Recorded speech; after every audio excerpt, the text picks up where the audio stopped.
Hello, third grade.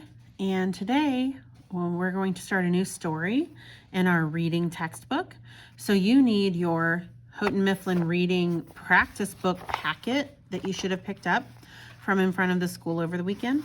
And you also need your reading textbook. The front of yours looks like mine here.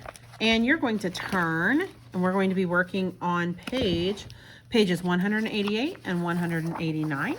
So we can look at the vocabulary before we start into this story this week. So the story this week is called Grandma's Records. And a big part of the story is about something called salsa music. So let's read first about salsa music in our textbook on page 188 and 189. I'm just going to read it and you're going to follow along. You can read it for yourself as well.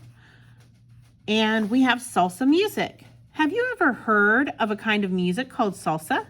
Imagine that you are walking into a theater. On stage, a salsa band is performing. The sounds fill the building.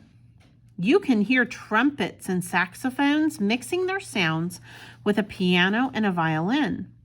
Drums and other percussion instruments make the floor shake. People in the crowd are dancing and singing along with the band.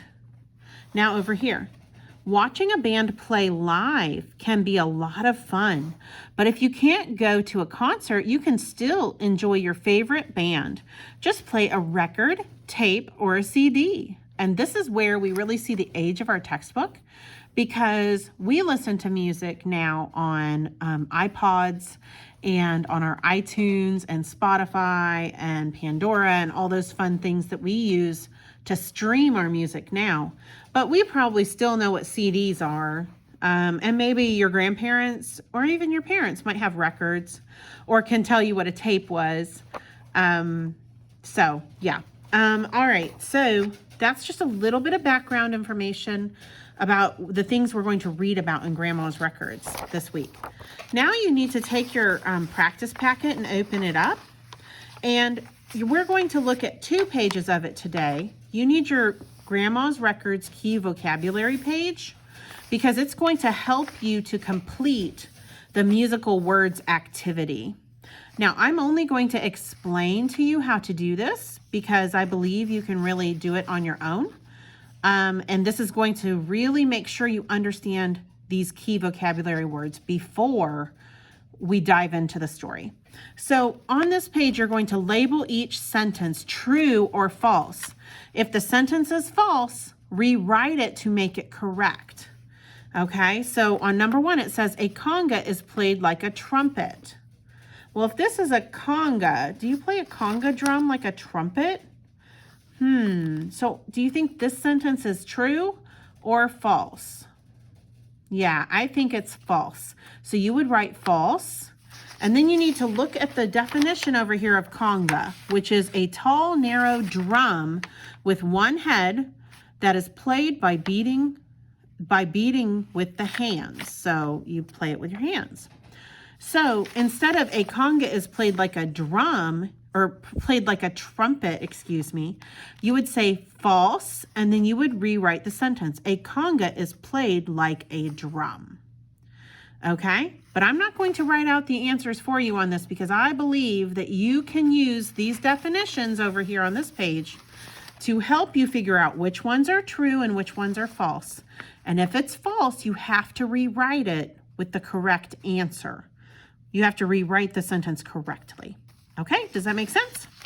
All right, and then once you have completed this activity, the next thing I want you to do is go back to your textbook, and you're going to turn the page from the vocabulary to the page that looks like this. And I want you to read about Eric Velasquez.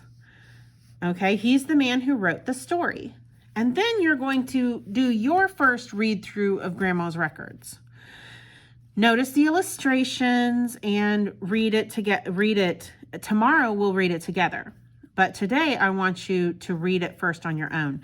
And this week our strategy focus is, as you read this story, think of questions about the boy, his grandmother, and their traditions that you would like to discuss later.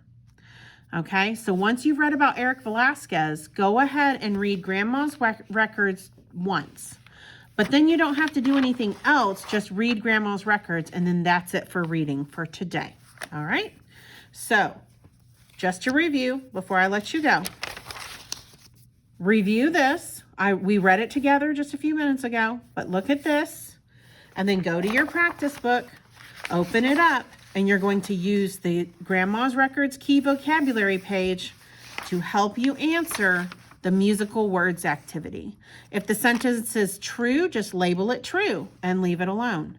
But if the sentence is false, like I told you number 1 was false, then you need to rewrite the sentence to make it true.